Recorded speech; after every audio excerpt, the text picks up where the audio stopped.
Good evening. Welcome to a new series of Strange but True, in which eyewitnesses tell us of their encounters with the unknown. Tonight, the story of a group of people who experienced something so disturbing that they cut short their holiday in one of the world's most beautiful cities rather than risk another night there. They were guests of Lady Bamford, who'd spent nearly £20,000 hiring a Venetian palace for 2 weeks. Every one of the guests, who included film star Joan Collins, abandoned their stay after just 2 nights. We've pieced together the strange events that ended with them all fleeing the palace. Can their experience be explained away as collective hysteria, or was there something more?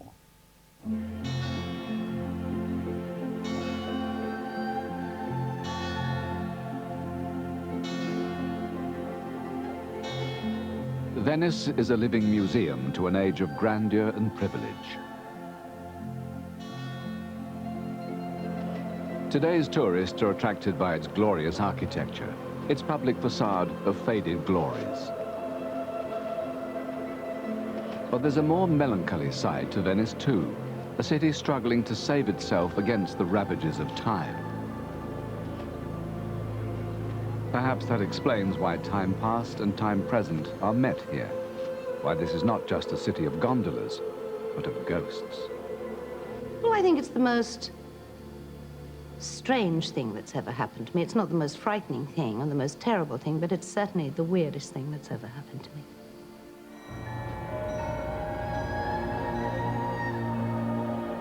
For me, it was an absolute nightmare. La Fallina Nera! La Fallina Nera! I'm never going back to that place. Non va bene! Non va bene! For God's sake, get away from there! Fantasma! Fantasma!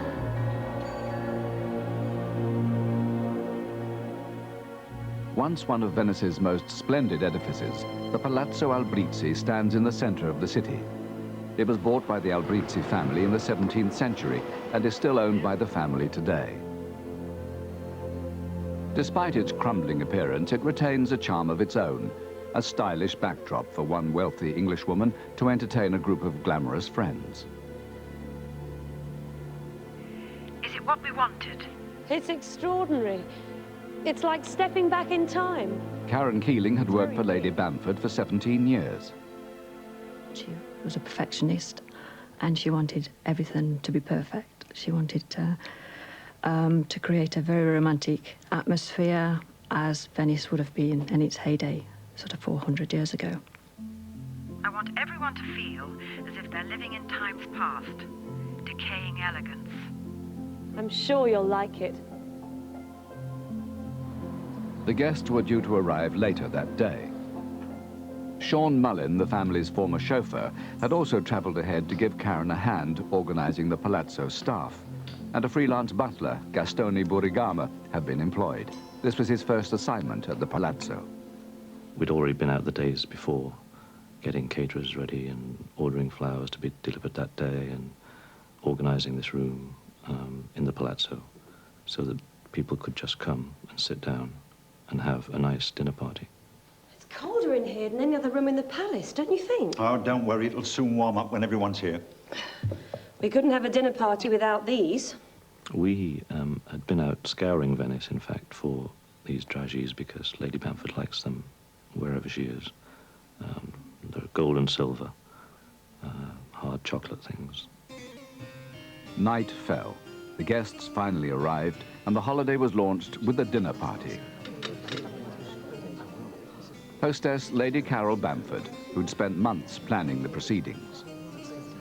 Film star Joan Collins. Accompanying Joan Collins was Robin Hurlstone.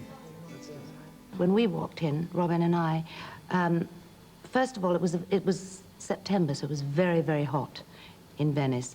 But as soon as we walked in, it was like 15 or 20 degrees colder and dark and gloomy with all kinds of artifacts on the walls, kind of old machetes and knives and strange things.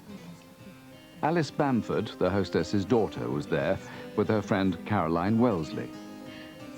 And Hugo Guinness, whose birthday they were celebrating. Well, we think that all the planning and preparation had been a success because everybody seemed to be enjoying themselves at this dinner party. And the champagne flowed, people were happy. Everyone, to a week in Venice. Oh, to Venice. Venice.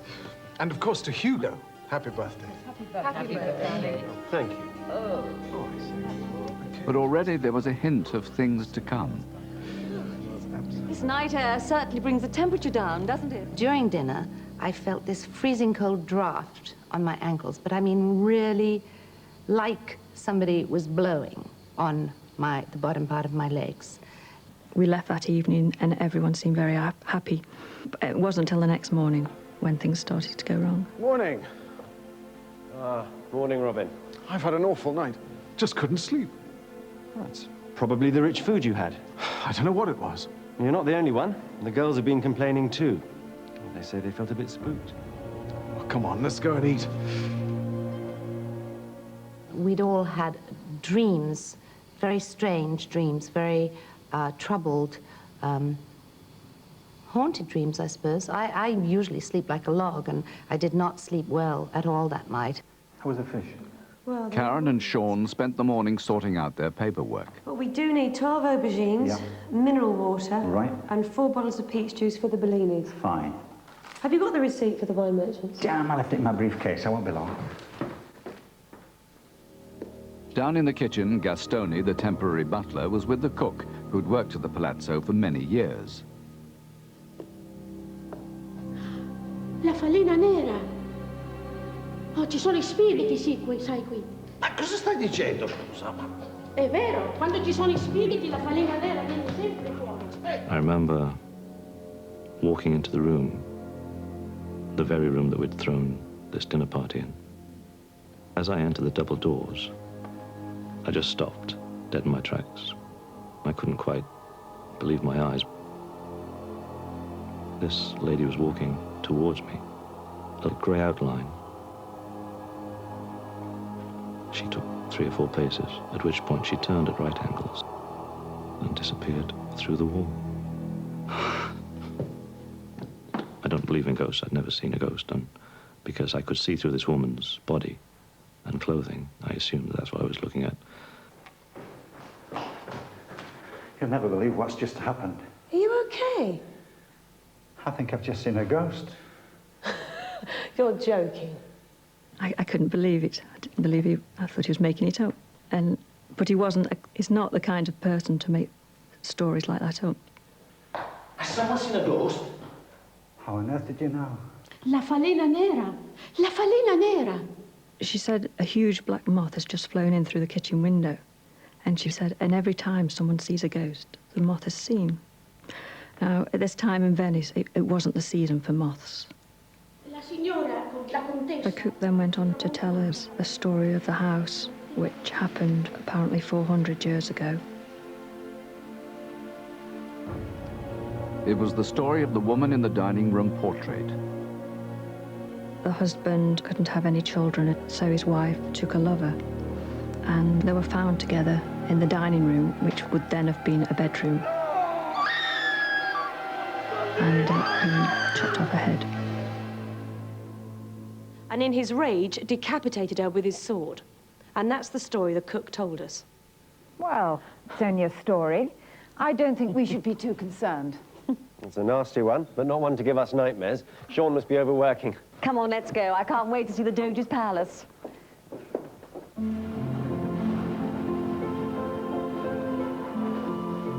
The guests spent the rest of the day taking in the sights of the city, trying to forget the palazzo and its gruesome tale for a few hours.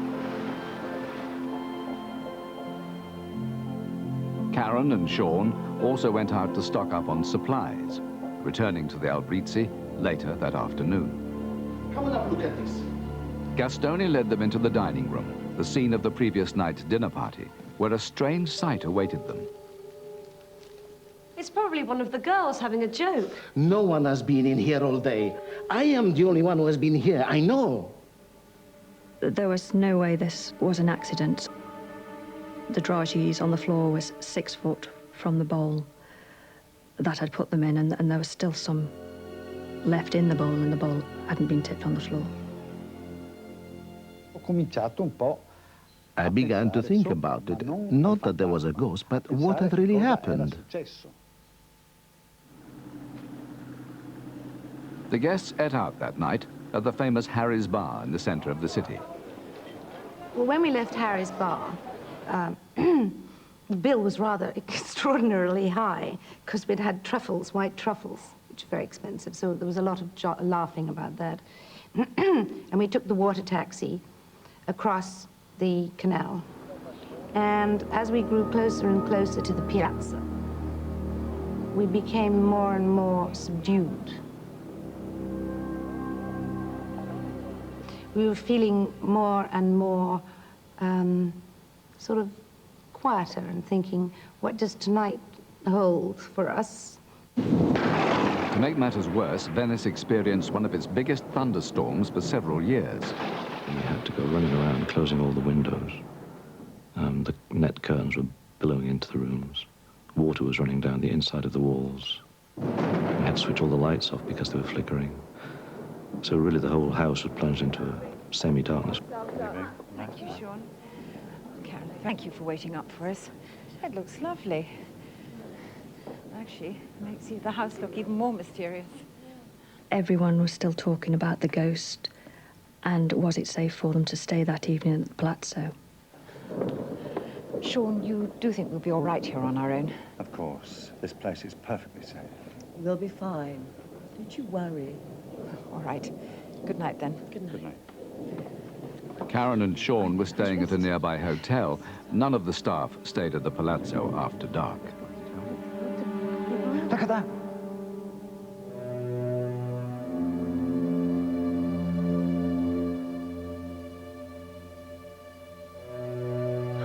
It's a trick of the light. Well, that's probably what you saw this morning when you saw that ghost. The shadows in here are playing tricks with your eyes. Maybe. Go and get the others. We'll show them this and stop them worrying about everything. Okay. It was quite obvious that it was a trick of the light, because as you walked towards the image, it disappeared, faded into the wall. I did this several times just to check. Look at this. You see? It disappears as you get closer to it. Well, I don't like it, and I'm not going up to my bedroom without a torch. Well, don't worry, we'll get you one. It's growing, isn't it? I'm sure there's an explanation for that.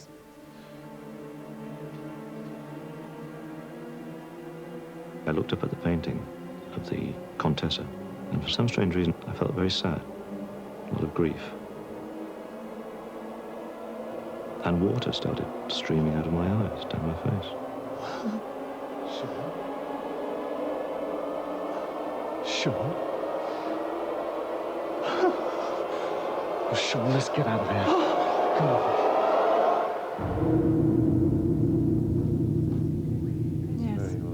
It was like that. God, are you all right?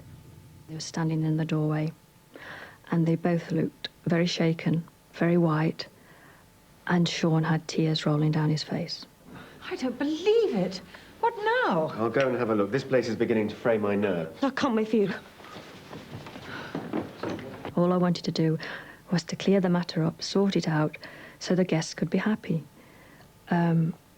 We were thrilled at being invited to Venice, and we were looking forward to 10 days looking after these people.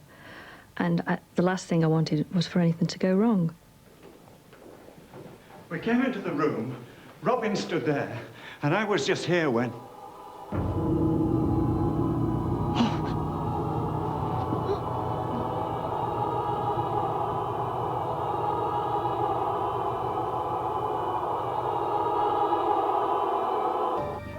For Sean, Karen, and the guests, the holiday was turning into a nightmare.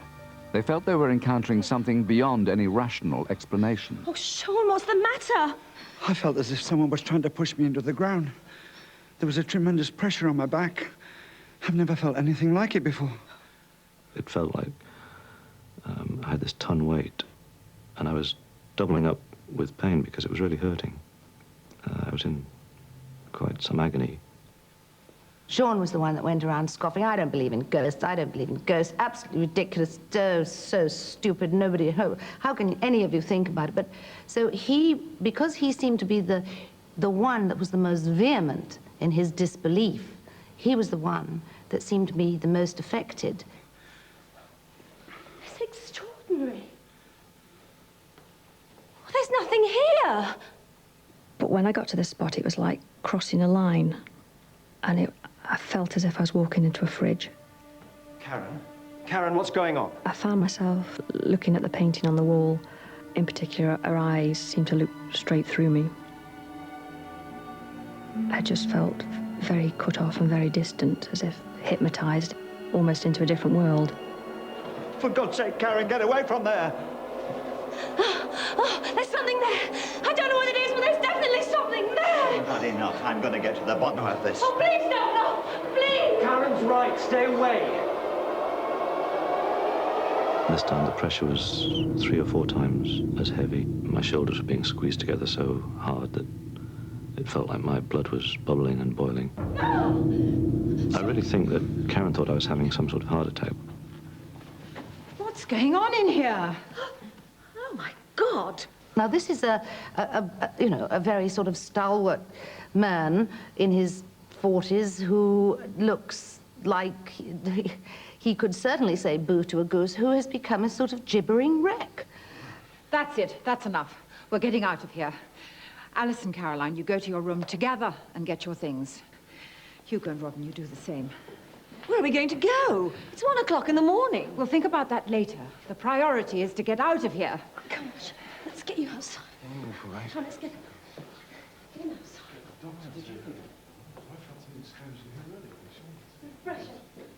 When Lady Bamford had made the decision to leave, I was relieved, and I couldn't wait to get out of the palazzo. Don't worry, darling. It's all right. By this time, the 2 teenage girls were very, very frightened, and they were shaking.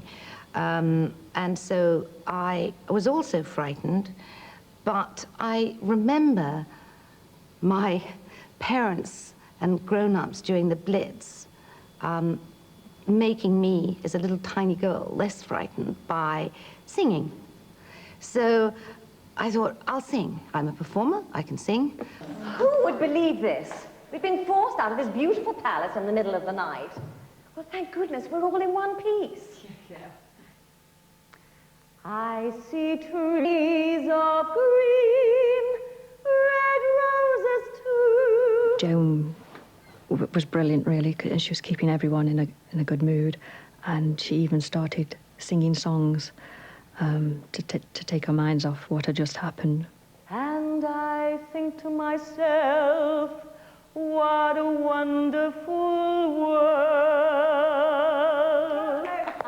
We all found this quite amusing at sort of 2 o'clock in the morning.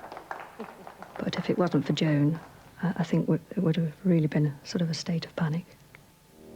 Hugo and Robin had yet to join the group. Did you hear that?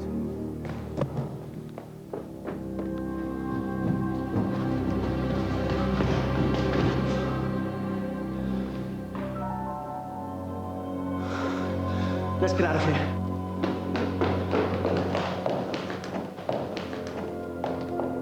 Knives only quiver right after they've been thrown. You know, you cannot get a knife to quiver other than that. And they were quite stunned.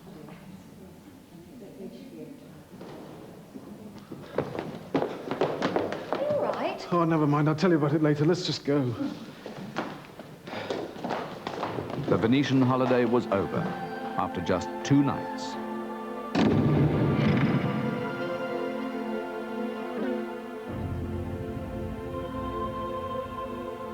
The next morning, Gastone, knowing nothing of the previous night's events, arrived to start work. I wouldn't bother with that, Gastone. There's no one here. I don't understand. We were driven out of here last night. Well, something, ghosts, whatever, frightened us half to death. The next morning, I had to go back to the palazzo to pack the suitcases for the guests, because the night before we'd left in such a hurry. It was terrible. Incredible. More incredible still were the secrets that the cook told Karen and Gastone. It was apparently not the first time that guests had been driven from the palazzo by fear. And that day, the cook told us a story about a gentleman who was staying at the palazzo, 10 years ago.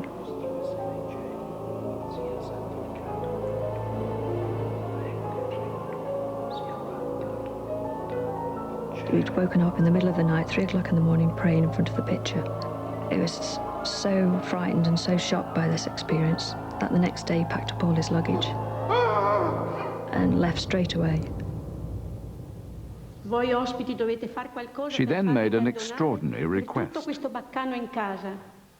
The cook then suggested to me that all the guests should come back and say sorry to the painting. The atmosphere was very still and very quiet. Mi dispiace. And one by one, everyone walked up to the painting. Mi dispiace. It was almost like taking communion in church. I'm an actor, so I'm very superstitious. So I went and I said, I'm sorry to the painter, to the painting, to the woman. I'm sorry, Contessa, whatever it was that we did to offend you. Apparently what we did to offend her was that we ate in her dining room, which is her domain, and nobody ever goes in there.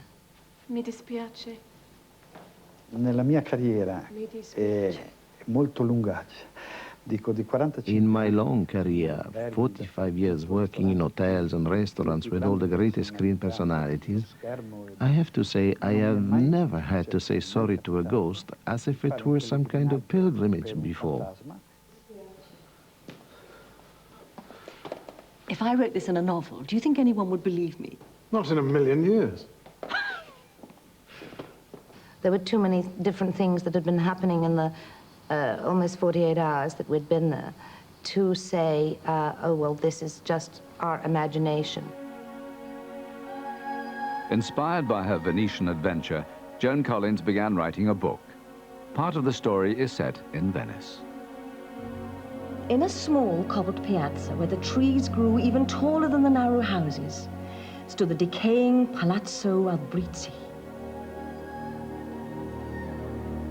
She'd heard the rumors that the palazzo was haunted by a beautiful contessa, decapitated by her husband in a fit of jealous rage 400 years earlier. It was an experience that has certainly stayed with me. It's not something that has blurred with time. I wouldn't go back to the palazzo again. No, definitely not.